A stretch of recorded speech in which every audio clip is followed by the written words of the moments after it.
Today's tech news moves fast, but understanding it shouldn't be hard. That's why Snarful Solutions Group brings you Connecting the Dots, where we break down what's happening in tech and why it matters to you. Now, let's dive in with your hosts. It's Wednesday, May 7th, 2025. And here in Sacramento, it's shaping up to be a beautiful day. Sunny with a high around 81 degrees. Nice. A good day for it. Definitely. Quick look at the markets. The Dow closed yesterday at 482829.co, and the S&P 500 ended at 5606.91. Holding pretty steady then. Seems like it. So today we're going to do our deep dive, connecting the dots on three pretty significant tech stories that have been making some waves. Yeah, and try to figure out how they might actually, impact everyday life. It's interesting how these different areas, app stores, self-driving cars, wearables, how they intersect sometimes. Exactly. Let's kick things off with Patreon and Apple. This could directly affect how you support creators online, especially on your iPhone or iPad. Right. So Patreon has rolled out an updated iOS app, and the big news is a new checkout method just for US users for now. And this new method, it basically lets people subscribe without going through Apple's standard in-app purchase system. That's the idea. It's designed to, get around that 30% commission that Apple usually takes on digital goods sold through their app store. Which has been a huge sticking point for a long time. Remember back in 2024 when Apple basically forced Patreon to use that system? Oh, yeah. That put creators in a really tough spot. Suddenly, Apple's taking this big slice of their income. So creators had to choose, right? Either hike up their prices just for iOS users, which isn't great for fans, or just absorb that 30% hit themselves, which hurts their bottom line, or try and push everyone to subscribe through the web, which, let's be honest, can be clunky on mobile. Definitely not ideal. So this new option in the app, it's a potential way for US fans signing up for new memberships to avoid that extra Apple fee. Okay, new memberships is key there. What about existing ones? Doesn't seem to affect existing ones, no. And there's another catch. It currently only works for creators using Patreon's subscription billing model, where you get charged on the anniversary of your sign-up date. Right, not the older ways some creators still use. Exactly. Those legacy models, like billing everyone on the first of the month or charging per creation, they still can't take new signups directly through the iOS app using this new method. So still some limitations. Are they planning to expand it? Patreon says they're working on it. They want to enable alternative payments for one-time contributions in a future update. And interestingly, they've also paused that deadline they set. The November 2025 one. Yeah, the one to force all creators onto that subscription billing model. They've put it on hold, citing a recent court ruling. The legal angle. But Apple's fighting that, aren't they? Oh, absolutely. Apple has appealed that ruling. This whole thing is definitely not over. It's a legal battle that could really shape how app stores work moving forward. So for you, the listener, if you're in the U.S. and support creators on Patreon via iOS, this could mean lower prices down the line. If the creator chooses to pass on those savings, yeah. Right. And for creators on that specific billing model, it's a more direct pipeline for iOS support. But if you're a creator on an older model or a fan of one, it's more of a wait-and-see situation, but there's, potential for change. It really shows that tension between the big platforms and the creators using them. Okay, definitely something to keep an eye on. Let's shift gears now to something more physical, self-driving cars. Amazon's company, Zoox. Right, Zoox. They've hit a bit of a bump in the road, literally and figuratively. They paused their driverless operations and recalled all 270 of their robotaxis. All of them. Wow. What happened? Is there a big accident? Thankfully, no injuries. There was a minor crash back on April 8th in Las Vegas.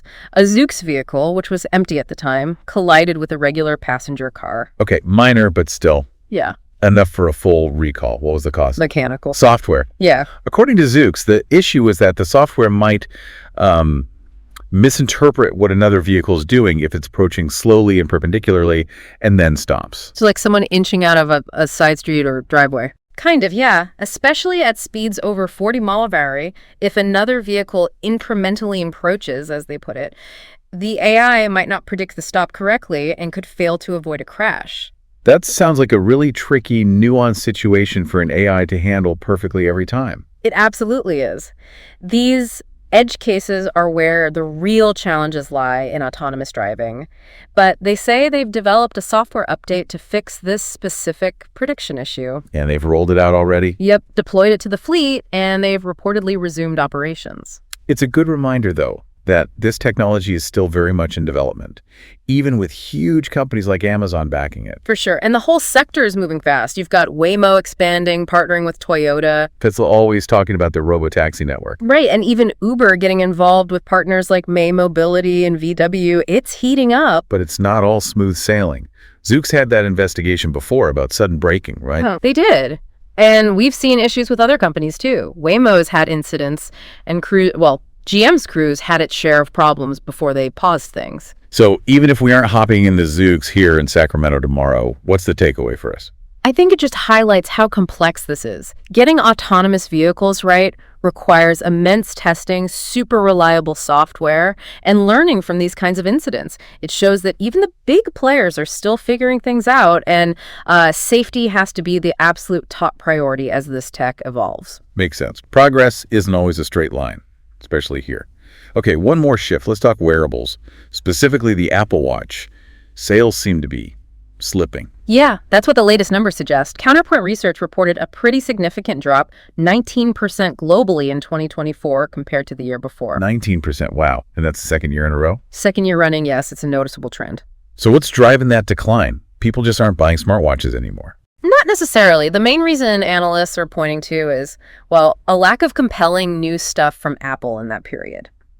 The Series 10 didn't bring huge must-have features. Okay. And importantly, they didn't release updated versions of the Apple Watch SE or the high-end Ultra model last year. So no refresh for the more affordable option or the top tier. That probably stalled upgrades. Exactly. People looked at the new lineup and maybe didn't see enough reason to ditch their current watch. Was this drop felt everywhere? Pretty much worldwide, except, interestingly, India saw growth. But North America was the biggest factor in the global decline, making up over half of Apple's smartwatch shipments. So the slowdown was really significant here. Yeah. And it wasn't just one bad quarter. No, the report said Q4 2024 was the fifth straight quarter of declining Apple Watch sales year over year. Even the Ultra's market share dipped. You mentioned the lack of an SE update. That model always seemed like a big volume driver. It really is. The SE hits that sweet spot for price and features for a lot of people. The last one came out in 2022, so not having a new one in 2024 likely left a big hole in their sales figures. And didn't the Series 10 also have that issue with the blood oxygen sensor in the US because of the legal spat? Yeah, that certainly didn't help. Having a key health feature removed, even temporarily, probably turned some potential upgraders off. So what's next? Is Apple planning anything to, turn this around? Well, the rumor mill is turning, as always. We're expecting a Series 11 around September, maybe some new health sensors, possibly even cameras, though the design might stay similar. Cameras on a watch. Yeah. Interesting. What about the other models? There are rumors of a potentially lower-cost SE, maybe with a plastic body to bring the price down further, and an updated Ultra, perhaps adding satellite messaging like the iPhone has. Okay, so potential updates across the board. But it's striking that while Apple's sales dipped, their competitors actually grew. That's a key point. All the other major players in that advanced smartwatch space saw shipments go up. It suggests the market itself is still healthy, but maybe consumers are looking elsewhere for innovation or value right now. So for you, the listener, maybe you own an Apple Watch and haven't felt the need to upgrade lately. These numbers suggest you're not alone. Right. It seems like people are waiting for more significant leaps or perhaps better value. These rumors about new features and a cheaper SE could definitely shake things up later this year. It really underscores that even for a giant like Apple, you can't rest on your laurels. Continuous innovation matters, especially as competition heats up. Okay, so let's quickly tie these three threads together. We talked about Patreon finding a way, for some users at least, around Apple's fees on iOS, fueled partly by that ongoing legal situation. Then we looked at Amazon's Zoox robotaxes, the recall due to a specific software glitch, and the fix they've put in place, highlighting the tricky path of autonomous vehicle development. And finally, the dip in Apple Watch sales for the second year, seemingly because of a lack of major updates and new models like the SE. Showing how consumer expectations and competition are shaping the wearables market. What really connects these, I think, is just how fast everything keeps changing in tech. App Store rules, self-driving progress, what we expect from our gadgets, it's always evolving. Absolutely. Platform economics, transportation, personal tech, none of it stands still for long. So maybe a final thought for you to chew on. How might these shifts, the creator economy, the way we get around the tech we wear, how might they subtly, or maybe not so subtly, change your own routines and digital life in the near future? Yeah, it's worth thinking about how these ripples might eventually reach you. They often do. We are here to help here at Snarful, so reach out on our website if you have any more questions. That's a wrap on today's top stories. Remember, tech doesn't have to be complicated, and we're here to help connect the dots. If you've got questions or want to learn more, visit us at snarful.com. Thanks for listening, and we'll catch you next time.